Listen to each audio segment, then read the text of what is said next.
Bonjour, dans cet épisode, nous allons faire le procès des femmes. Je suis Gaël Châtelain-Berry, bienvenue sur mon podcast Happy Love, édition Question de point de vue. Dans cet épisode, je vais débattre avec mon amie Vanessa. Salut Vanessa. Salut Gaël. Comment ça va bien ? Ça va bien et toi ? Bah super. Alors Vanessa, toujours à Metz ? Toujours à Metz, oui. Toujours le bonheur ? Toujours. Bah oui, il fait beau, il fait chaud, comme d'habitude. C'est ça, exactement. Alors, tu sais que là, c'est l'épisode la revanche du retour de la revanche. Oui, le revers de la médaille. On fait le ça. procès des femmes, donc c'est moi qui vais être l'accusateur et toi qui vas essayer de défendre. Alors, je m'excuse déjà auprès des auditrices féminines. Pourquoi ? Si je suis pas à la hauteur, m'en voulez pas les filles. Ah bah t'as Non, mais ça intérêt va à aller. l'être. Bien sûr, bien sûr. Je vais faire de mon mieux. Bon alors, est-ce que je commence par les attaques sérieuses ou les moins sérieuses ? Fais comme tu veux. C'est vrai ? Je t'écoute. Alors, pourquoi, je dis bien pourquoi Vanessa, les femmes adorent le « fuis-moi, je te suis-moi, je te fuis ». Bref, le côté nous faire mais lanterner en tant que mec. C'est quoi ce délire alors que les relations pourraient être super simples ? Alors, toutes les femmes ne fonctionnent pas comme ça. Grosse partie de femmes. Honnêtement. Non, toutes bien. Alors, bien entendu, on donne dans les généralités, mais là, c'est quand même une énorme majorité de femmes qui font ça. Je suis pas forcément d'accord avec toi maintenant. Enfin, moi, c'est pas quelque chose que je fais. Est-ce que c'est... je pense que pour certaines femmes, ça va être une technique pour voir si effectivement l'homme est prêt à courir ou tient vraiment à la personne. Voilà, il y a des femmes qui peut-être manquent de confiance en elles et qui ont besoin qu'on leur montre systématiquement qu'on est là. Il faut que ce soit l'homme qui envoie le premier message. Il faut que ce soit l'homme qui propose de faire ci ou de faire ça, de sortir, d'aller au resto, que l'on se voit, etc. C'est peut-être une façon de se rassurer. C'est certainement un besoin, oui, d'être rassuré. Mais nous, ça nous angoisse. Ah ! Eh bah ouais. Bonne question. Probablement. Bah oui, c'est super. Et puis ça nous fatigue. Je trouve que quand on a 20 ans, ça va, on aime, enfin, ça nous dérange pas, ce petit jeu de la séduction. Mais comme tu le sais, maintenant, j'ai passé 30 ans.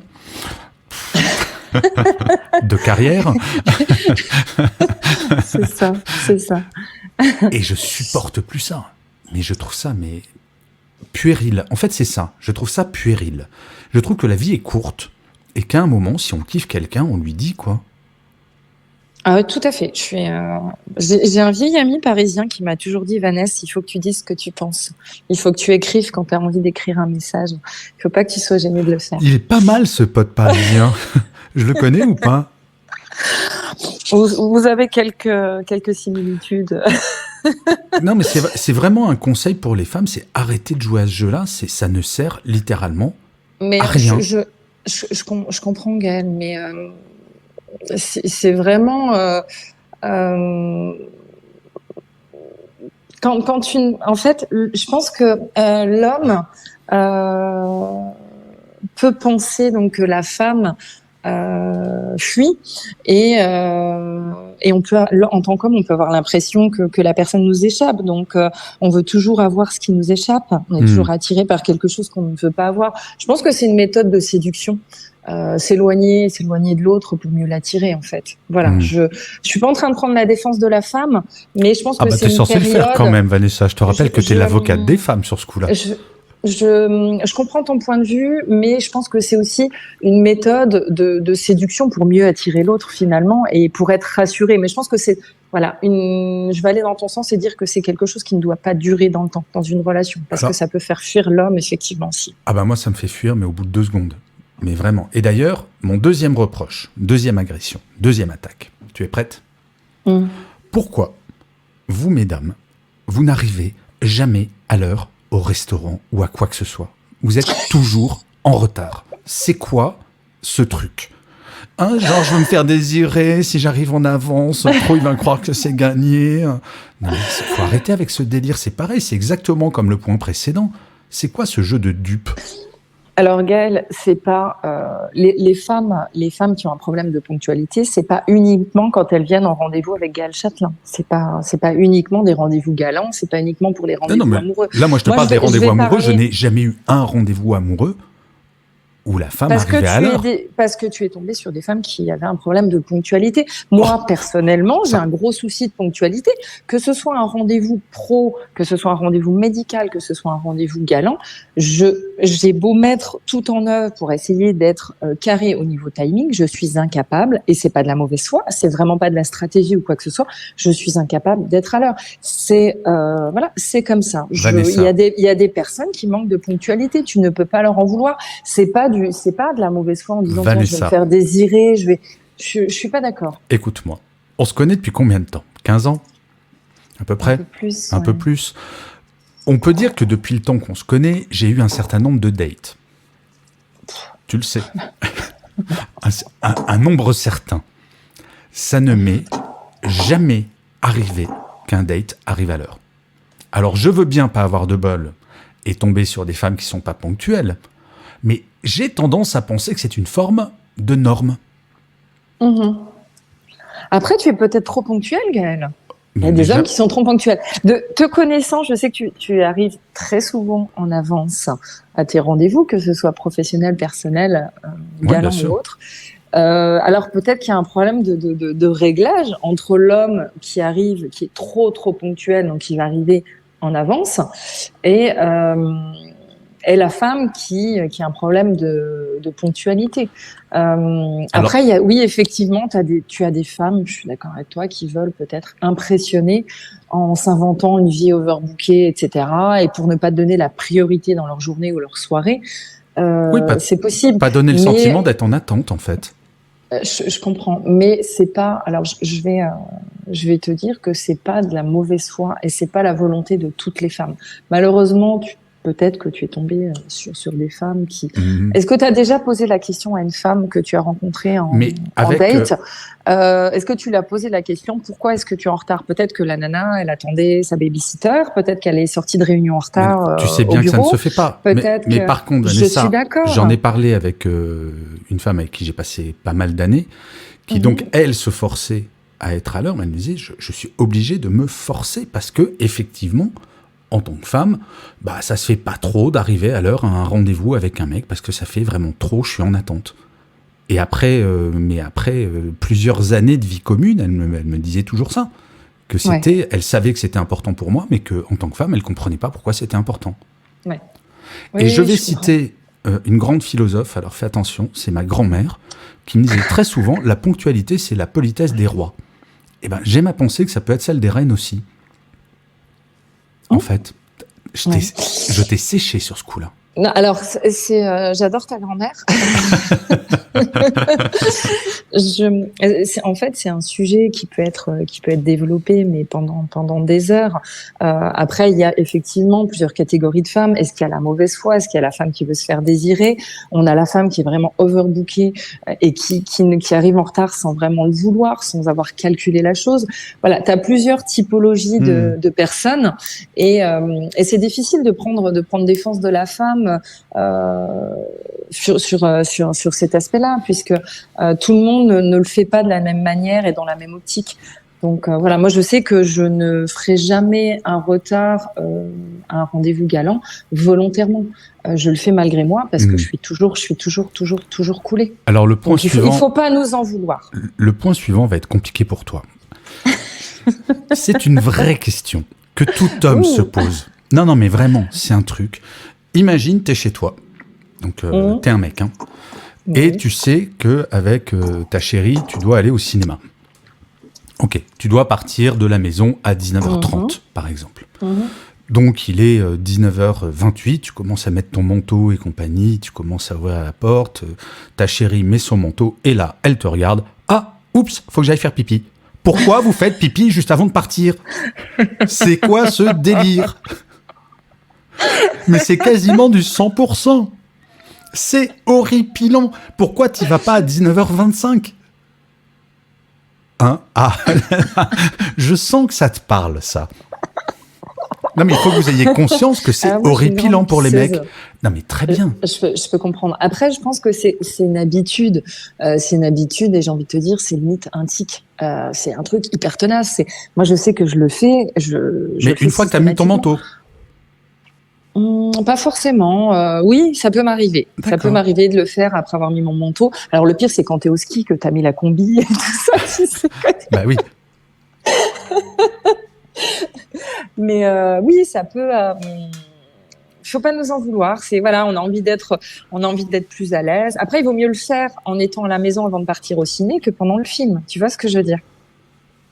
Ouais. Enfin, il y a aussi un truc qui s'appelle l'anticipation. J'adore parce que tous tes arguments, c'est ouais, faut pas nous en vouloir.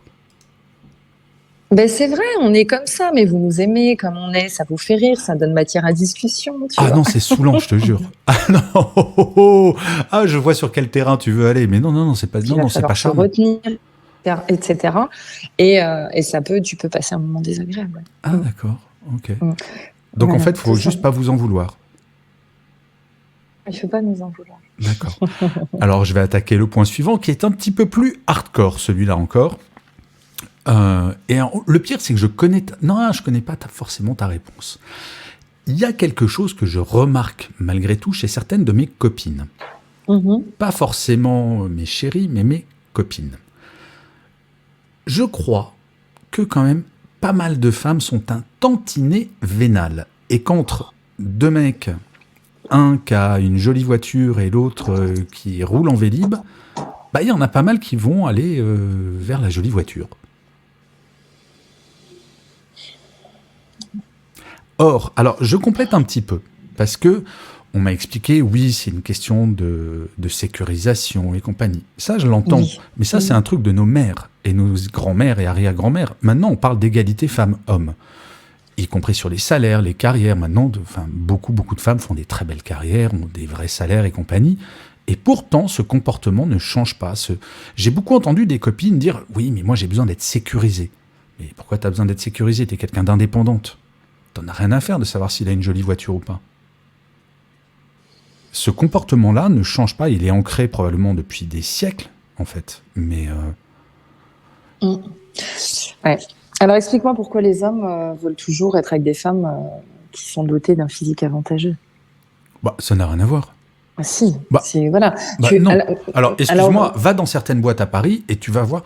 Alors, je vais t'inviter un jour à une soirée dans un endroit qui s'appelle Chez Castel, où tu as des jeunes mannequins entre 20 et 25 ans, 18 et 25 ans, et qui se trimballent des mecs qui ont tous une moyenne entre 60 et 65 ans.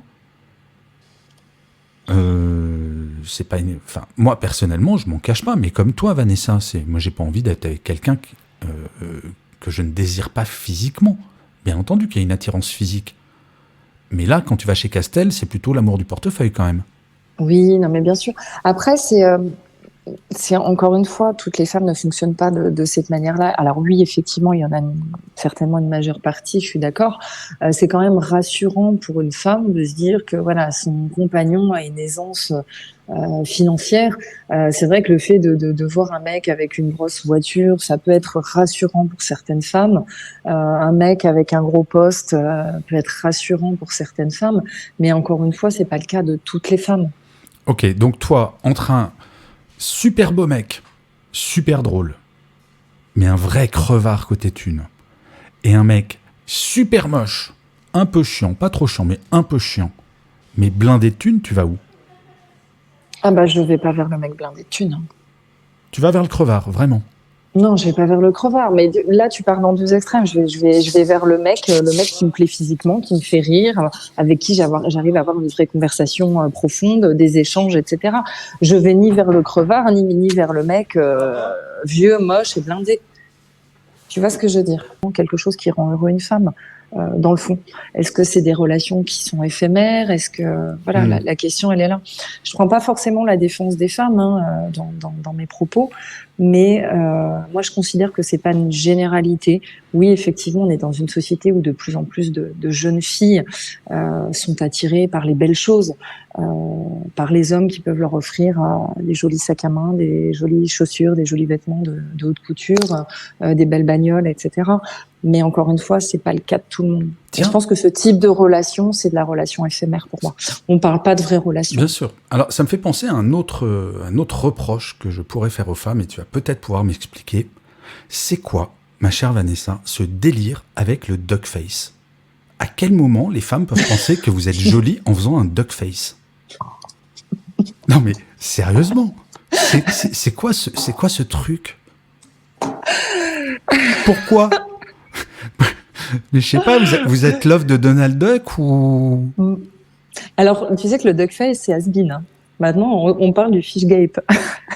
Oh, non, c'est encore pire. Tu sais, avec la bouche. Ah, mais je vois très très bien. Je vois parfaitement bien. Mais c'est pareil, Gaëlle, là, tu touches une infime partie de la population féminine. Excuse-moi. Alors, j'ai même pas d'argument pour défendre la femme sur cet aspect-là, parce que c'est quelque chose que je ne cautionne pas. Donc, je vais aller dans ton sens. Je t'ai vu en faire. Arrête de mentir, je t'ai vu en faire. Tu m'as vu en faire? Oui, mais oui, parce madame. que... Mais oui.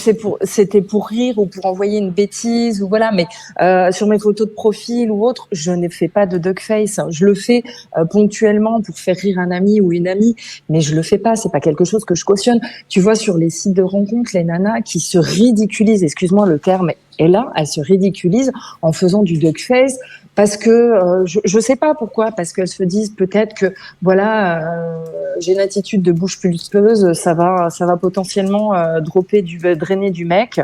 Non, je suis pas d'accord. Arrêtez les filles. Arrêtez le duck face. Ok, donc. Le fish game, ce que vous arrêtez le cul de poule, arrêtez tout, quoi. Non, nous ne sommes pas des animaux. Stop. Donc là, c'est un reproche, pardon, sur lequel je te rejoins, Gaëlle. Il faut arrêter. Ah, merci. J'ai pas d'argument. J'ai pas d'argument là-dessus. Vraiment. Alors, autre question. Il y a un truc, j'ai eu quelques relations un peu longues dans ma vie, et il y a un truc que je ne comprends pas, c'est pourquoi, quand ton mec te dit « mais t'as pas besoin de te maquiller, j'en ai strictement mais rien à foutre, je te trouve jolie comme ça », pourquoi c'est une vraie souffrance pour vous de sortir parfois sans maquillage ? Parce que je comprends le truc de la séduction, de l'habitude et compagnie, mais à partir du moment où la personne avec qui t'es te dit « mais très honnêtement, c'est au réveil, je te trouve jolie, donc qu'est-ce que tu vas passer un quart d'heure, 20 minutes à te maquiller ?» Eh bien, c'est hyper compliqué. Je crois qu'on a perdu Vanessa, en fait. je crois qu'elle vient de s'évanouir. Non, mais Gaëlle, là, c'est pas des... C'est des reproches sans en être. Moi, je sais que je n'aime pas sortir sans être maquillée. Ça me dérange, j'ai l'impression qu'il me manque quelque chose. Je trouve que c'est plutôt flatteur pour vous, les hommes. On a envie d'être jolie, on a envie d'être au top, on a envie d'être complimenté. On a envie de toujours vous plaire. Mais c'est marrant, tu dis, excuse-moi de t'interrompre, Vanessa, c'est marrant, tu dis ça, tu devrais trouver ça très flatteur que ton mec te dise, mais je te trouve extrêmement jolie sans maquillage. Mais bien sûr, mais après on n'a pas du tout. C'est très bien, c'est très très bien que mon mec me dise oui, t'es jolie au réveil, t'as pas besoin de te maquiller, etc. C'est super adorable, ça fait hyper plaisir. Mais il arrive un moment, je pense que dès lors que tu commences à te dire ok, je me maquille plus.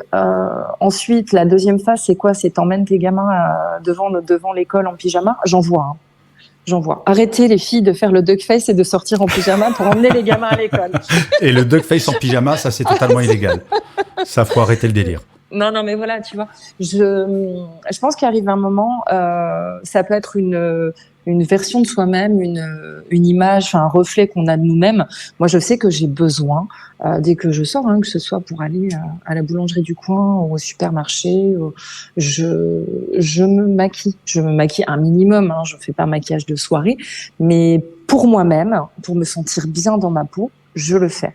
Voilà. Je sais pas si les femmes qui nous écoutent auront le même avis, mais pour moi, une femme se doit d'être coquette. D'accord.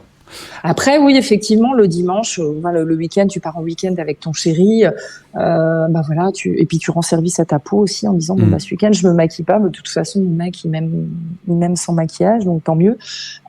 Oui, tu pars en week-end avec ton chéri, tu dis, bon, bah, je vais pas me maquiller, c'est cool. Je passerai 20 minutes de moins dans la salle de bain et 20 minutes de plus à profiter de lui. Mais, oui, moi, je sais que pour une femme au quotidien, la semaine, même le week-end, quand elle sort, doit être coquette. C'est mon point de vue. Et c'est agréable de se sentir belle, de se sentir bien, apprêtée. Je trouve ça chouette. Après, tu peux être maquillée et être détendue en basket, il y a pas de souci. Mais pour moi, la femme, c'est quelqu'un qui est coquet. Voilà. Alors, j'ai un dernier petit reproche. En tant qu'homme, il faut que vous arrêtiez, mesdames, de tout vous raconter entre copines sur vos mecs. Nous, si on rencontre une nouvelle femme, nos potes ils disent « Alors, c'était bien ?» La réponse c'est « Ouais, cool. » Nous, on sait, parce que j'ai passé pas mal de temps à me faire passer pour une femme sur un réseau social, je ne dirai pas lequel, mais vous racontez tout, mais tous les détails. C'est-à-dire que moi, quand je rencontre les copines de ma chérie du moment, mais c'est limite, je regarde par terre et je suis rouge de honte, quoi. Vous ne voulez pas arrêter de vous raconter tous vos secrets d'alcôve ?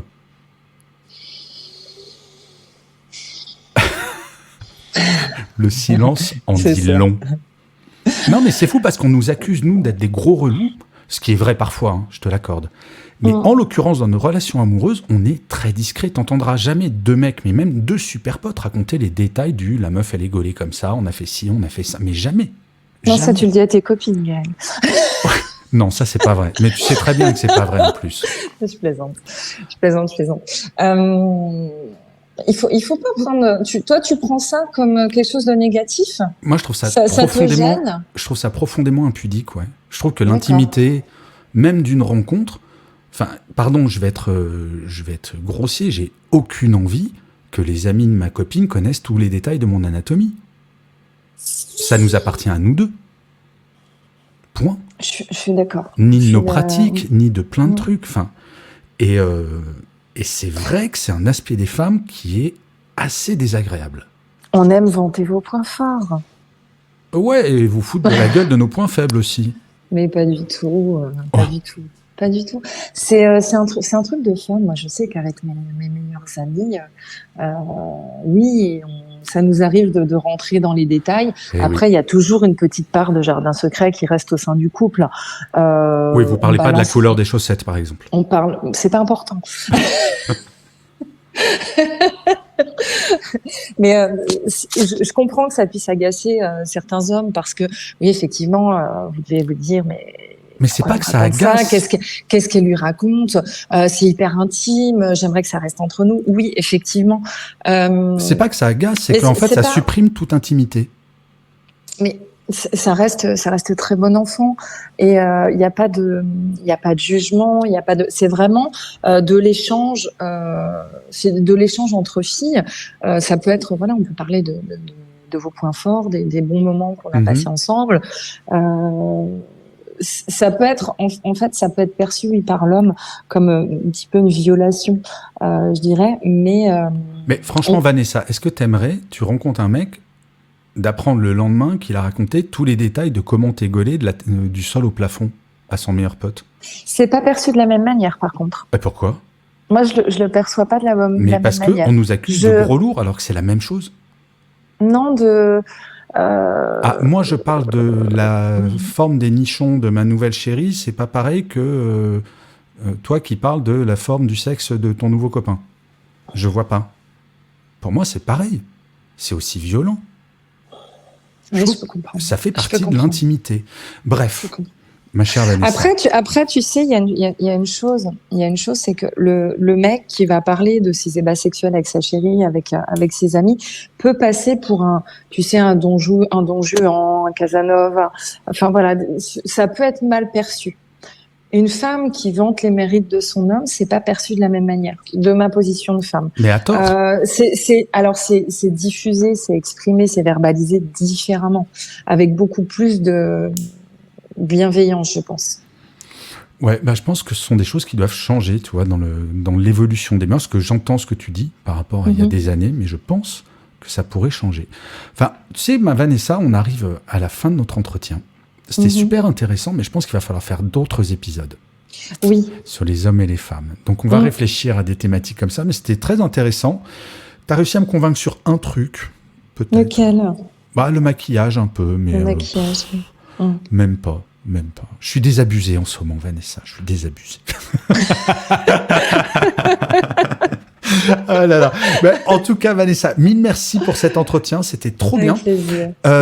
N'oubliez pas, chers auditeurs et auditrices, de vous abonner à Happy Love. C'est comme ça que Happy Love va durer encore très longtemps. À mettre des commentaires, des pouces levés, à partager, à parler de Happy Love autour de vous.